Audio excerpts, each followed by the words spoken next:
Hi, welcome to a new art talk.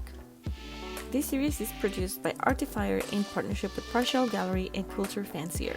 This season finale is presented by Glodeane Brown, founder and editor at Culture Fancier. Susan Blight, Anishinaabe, Couchiching First Nation, is an interdisciplinary artist working with public art, site-specific intervention, photography, film, and social practice. Her solo and collaborative work engages questions of personal and cultural identity and its relationship to space.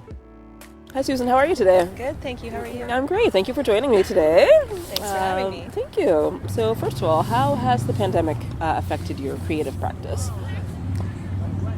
Well, I think that the pandemic has made me think a lot differently about time.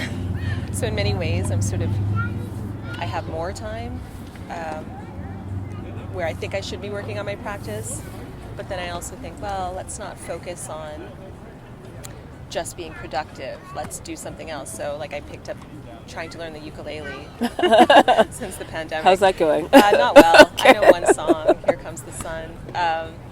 But that said, I think it's given me more time to think about my practice, just not as much time to do my practice, if that makes sense. Okay. Yeah, no, that's good. And then so you do a lot of work around social justice and anti-racism. How does that inform your art? That is the central problem. That is the central question of my work. So my work really, at least for the last, I would say 8 years, has tried to grapple with that very question of how one brings together art and activism in a way that is interesting, meaningful, generative for the viewer. You know, I do consider myself an activist. I'm a PhD student in social justice education. These are things that I care very deeply about. I also have an art practice and I'm a creative person and work within the parameters of and within the language of visual art. So the question becomes, how do we open up these questions, generate questions, generate different meanings or different ways to think about things like decolonization or land or settler colonialism without shutting down the conversation for the viewer. Right. So luckily, those things do come together, sometimes more successfully than other times, but that I would say is really the central question of my practice. So we met in 2018 when you did a public art installation for Kafka, the organization that I work for, called Guided by Streams. Have you ever had any negative reactions to any public art or site-specific works that you've ever produced? I have. So, but when you work within public art, there's a certain way of doing public art that people are familiar with and I think comfortable with. And unfortunately, that doesn't interest me whatsoever. And I think those, oftentimes, the problem with public art is that it relies on monumentality to a certain extent and oftentimes stops being interesting after a couple of weeks, right? Especially with permanent pieces. So one of the collectives that I'm in a couple of different collectives, but the one that I co-founded with Hayden King in 2013 is called Ogima Mikina, and that project is really centered around street art and interventionist actions. And so one of the first iterations of that project was we went into the streets of Toronto and replaced street signs with our own Anishinaabe versions, and it was really about sort of reclaiming public space with with Anishinaabe language, with our own language on our own land. So that project was met overwhelmingly with positive feedback. However, I think that the critiques that did happen, or the attacks that happened, were based around people feeling that it was a form of vandalism, that it was illegal, or that we were trespassing. So I think it was 2014 on National Aboriginal Day, we were in Queen's Park. There happened to be a protest there that day, and we replaced one of the colonial plaques that they have there. So these plaques, the sort of official park plaques and things like that, city plaques, often have erased Indigenous histories from those plaques, and it's like a very colonial narrative. Yeah. So we replaced it with our own, and the security guard at Queen's Park came up to us on National Aboriginal Day and threatened to charge us with trespassing if we didn't remove the sign. We didn't. We put it up and then walked away. Right. But those types of things, that is really about the ways in which people privilege property over some people's lives, because my answer to that is this project, and Hayden and I as artists are talking about liberation. We're talking about justice, about restitution and repair and redress and those types of things, and you're talking to me about a street sign. Right. So, yeah. My last question for the first round of questions, if money was no object and you had all the resources available to you, what is your dream creative project? I would, if money was no object, I would buy land.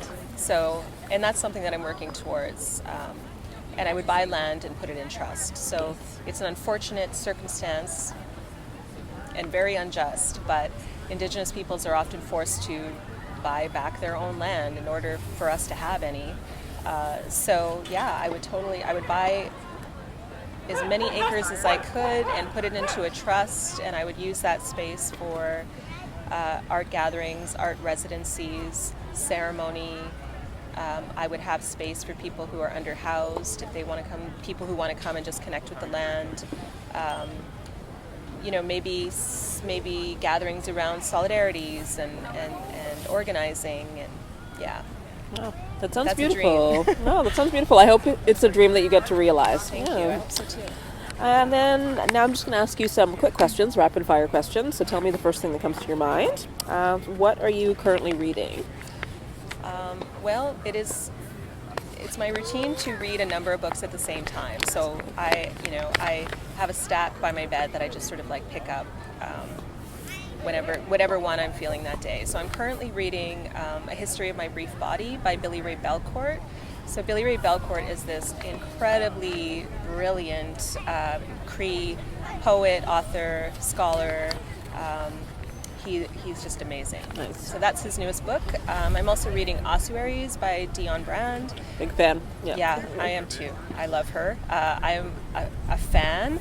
And the other day, it's funny because I just moved to a new neighborhood, and I'm feeling good in my new neighborhood. I like it. It's a big change. I moved from the Annex to Dovercourt Park.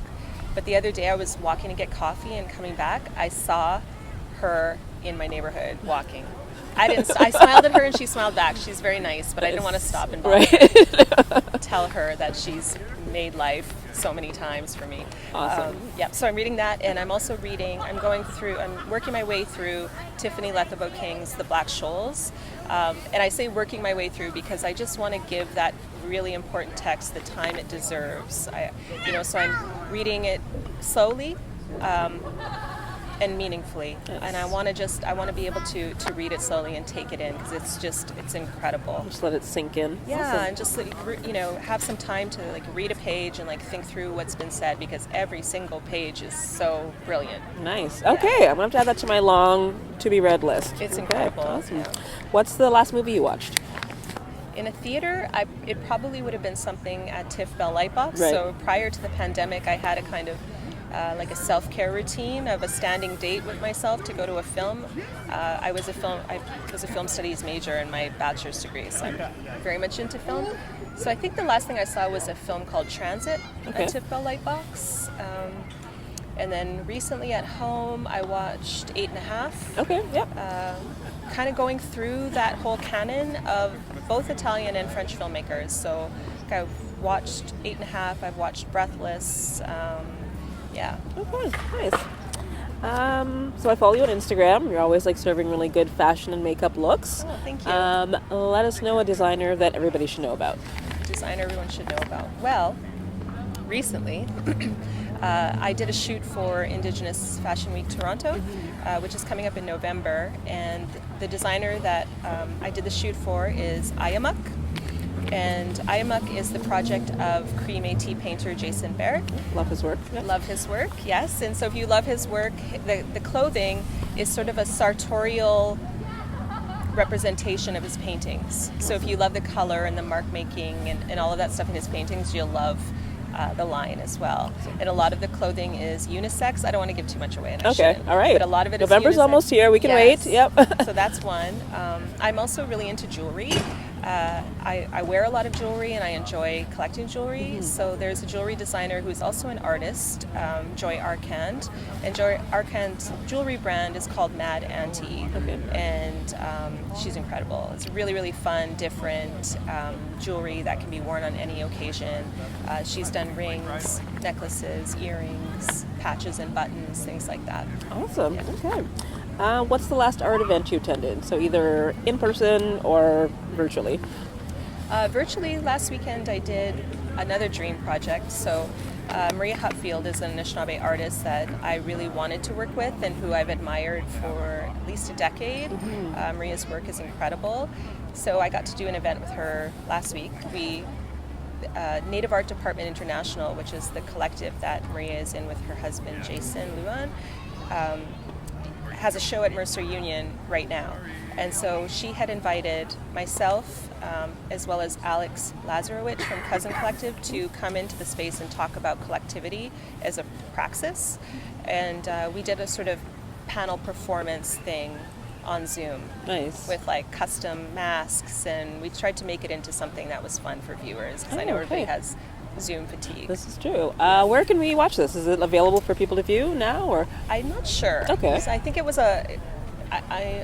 my understanding is that it was recorded, but I don't know if they're actually going to do anything Okay. with that. All right. Yeah. No, I'd like to check it out if it does become available. Okay, sure. My last question, what do you miss most from pre-COVID times? I really miss my social life. Before the pandemic, I assumed I was an introverted person because I'm an artist and because I don't mind spending time on my own. I like my own company. But post-COVID-19, I realize how extroverted I am in the sense that I really get energy from going out and being with people and socializing. So before the pandemic, I think I had a pretty fulsome social life. So I miss going out. Like, I miss going to bars, I miss going to clubs, to parties, house parties, art events, going to the movie theater, going to shows. Those are all things that I did that I don't do anymore. Right. So that's the one thing. But I think more importantly, I miss hugging my parents. So my parents live in northwestern Ontario, and I have been able to see them a couple times since the pandemic, but I've had to fly. And for that reason, I've stayed 6 feet from them. Right. So I haven't hugged my mom or my dad since February. Oh, that's hard. That's a long time. It really is. I cannot wait until that's a possibility. Yeah. Well, thank you so much. Where can people find you online, and is there anything else you want people to know? Oh, well, I have an Instagram. Okay. We follow each other there. Instagram is @themightyboujou. And Twitter, I'm on Twitter as well. What do I want people to know? Well, thank you, first of all, for the interview today and for thinking of me for doing this. Thank you for saying yes. I guess I would like people to know that any artists that I mentioned today, please check them out. Any author that I mentioned today, I think it's important that we share with each other the things that are interesting to us, especially now since we're all spending so much time at home reading and watching things. So, yeah, thank you for sharing. Thank you. Thanks. Thanks for watching. Feel free to say hi if you see us on Instagram. Until the next time.